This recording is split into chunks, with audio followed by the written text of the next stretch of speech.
Doctor గారండి అయ్యో doctor గారు గ్యాస్ వచ్చిందండి. ఏంటయ్యా ఈ పొట్ట అయితే కుంభకర్లా ఎంత ఉబ్బింది? డాక్టర్ గారండి ముందు తాగే బిర్యానీ తిని అట్లా అయిపోయిందండి డాక్టర్ గారు. ముందు బాగా తాగుతావా? అవునండి తాగు. డాక్టర్ గారండి అందులో మందులు వేసుకొని ముందు తాగి బిర్యానీ తిని మళ్ళీ అవన్నీ చేసి కడుపు అట్లా వచ్చిందండి డాక్టర్ గారండి. నీ గ్యాసు మందులతో తగ్గేది కాదయ్యా, నీ పొట్టలో పవర్ ప్లాంటే పెట్టుకున్నావు. డాక్టర్ గారు గ్యాస్ అయిపోతే చూడయ్యా, నువ్వు బిర్యానీ తగ్గించు, కూరగాయలు తినటం మొదలు పెట్టు.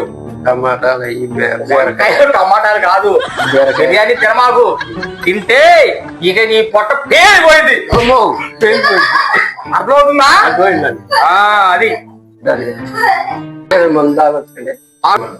తాగేవనుకో 2 రోజులు కూడా ఉండవు, ఈ పొట్ట పేలిపోయి 3వ రోజే పోతావు. డాక్టర్ గారండి ఇంజక్షన్ కాదు కానీ 2 టాబ్లెట్లు ఇస్తాను, వేసుకో.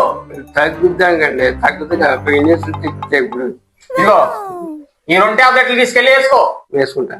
తగ్గిద్ది. ఎంత డాక్టర్ గారండి గ్యాస్ పిల్లలు ఇచ్చామండి తగ్గుద్దండి. తగ్గిద్దిలేవయ్యా, వెళ్ళి వాడు. వాడు అవుతామండి 7 రోజులు అవుతామండి. ఇవాళ ఇప్పుడు వెళ్ళి ఒకటి వేసుకో, సాయంత్రం ఒకటి వేసుకో, తగ్గకపోతే మళ్ళీ రా. బొగులు ఎప్పుడు వేసుకో అవసరం లేదయ్యా, చెప్పినట్టు ఇప్పుడు వెళ్ళి వేసుకో, మళ్ళీ సాయంత్రం వేసుకో. అదండి బొగులు వద్దు. ఏం పనికి వెళ్తావు? నేను బాబుకి వెళ్ళండి డాక్టర్ దగ్గర పెయింట్ వెళ్తావు, పడుకుంటా. కొడుకు జాయిన్ చేస్తానండి.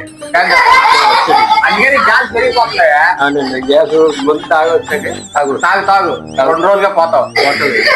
వెళ్ళు, వెళ్ళి ఇప్పుడు ఒకటి సాయంత్రం ఒకటి వేసుకో. సాయంత్రం పొగులు వద్దు. పగలొద్దని ఎన్నిసార్లు చెప్పాలయ్యా? చెప్పాలండి డాక్టర్ గారు. డాక్టర్ గారు నేను వెళ్ళొస్తాను. సరే వెళ్ళిరావయ్యా. వెళ్ళొస్తాను.